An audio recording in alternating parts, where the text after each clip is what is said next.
안녕하세요 여러분. 저는 여기가 어디냐면 몰타대학교의 캠퍼스예요. 몰타에는 대학교가 딱 하나가 있다고 합니다. 그런데 복지가 정말 좋다고 들었어요. 학생들한테 물어볼 거예요. 여기는 대학 등록금이 전액 무료고요. 그리고 또 초등학교 때부터 계속 면제라고 전 알고 있어요. 게다가 대학교를 다니라고 용돈까지 준대요.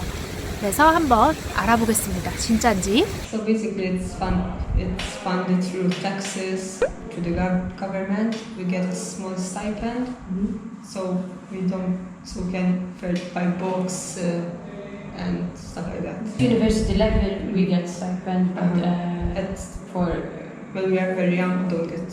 yes, they give us stipend. Yes. So it depends on the course. Certain courses have more money. They get more money because There is more demand for this type for of. example, engineering. They give them more money because not a lot of students. It's a difficult course, so not a lot of students go into it. So they get a bit more. It's for physics, medicine.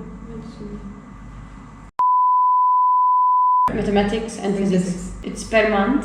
We get it per month. So 150. per month. Other Yes. courses, yes, they get 8. For example, medicine gets 80 something. 80. Architecture gets 80. It depends on the profession, sort of on the course you are doing, but they decide on how much money. So there are two. So it's 80 or 150, I think.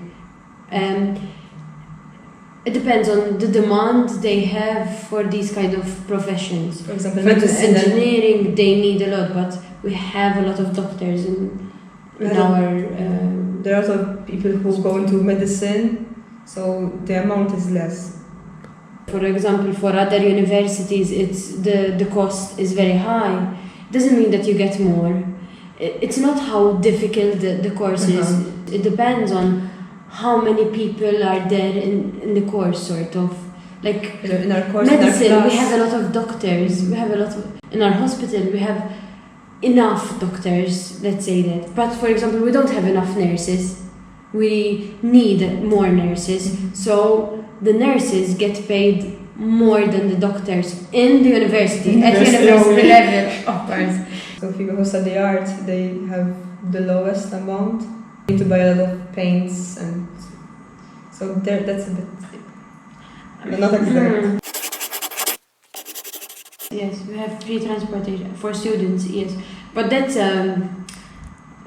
for environmental reasons more than the money, because in Malta we have this trend that once you are 18 you get your license and you get a car and you'll drive everywhere. You don't use the bus anymore. So they decided to do this scheme. scheme, so less people use cars. I could travel during the weekend for free, for example. It's an incentive to help encourage students not to go for the driving license immediately and start using the car all the time. You start using public transport as well. You have a lot of traffic in the morning.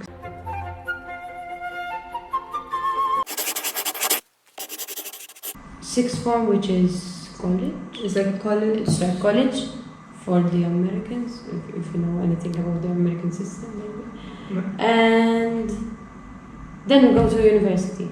It's 2 years after secondary school and before university. You can choose not to go.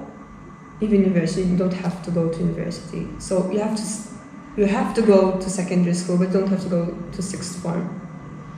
And there is when you start preparing for the A-levels. So in those 2 years of sixth form, you study for the A-levels. A-level. Yes. It's a type of exam. So the name is A-levels. You don't need to get an A. When we are 16, we do an exam to go to a college, and then we do the A-levels after that to get to university. The It's a prerequisite for university. Most courses accept a C. A C, a grade C. Yes. There are some courses who accept, for example, a D. Uh-huh, It depends. It really depends. 구독, 좋아요 부탁드립니다. 와, 진짜 여기 굉장한 것 같아요. 무상교육에다가 게다가 학교 다니라고 용돈까지 주고 등록금도 걱정 없으니까 부모님들 부담도 덜하고 게다가 여기 이탈리아 이제 친구들도 여기 대학교 다니는 친구들한테 물어보니까 이탈리아 사람들한테도 무료라 그러더라고요. 같은 유럽권이라서 그런 것 같아요. 예, 오늘은 여러분 몰타 복지에 대해서 알아봤어요. 우선은 이런 무상교육 학비에 대해서 알아봤는데 정말 한편으로 너무 부럽네요. 이런 교육에 대해서 적극적으로 어떻게 보면 나서서 이렇게 공부할 수 있도록 환경을 만들어주는 거니까 정말 좋네요. 안녕히 계세요. Do you like EXO? EXO? She likes sky. Sky.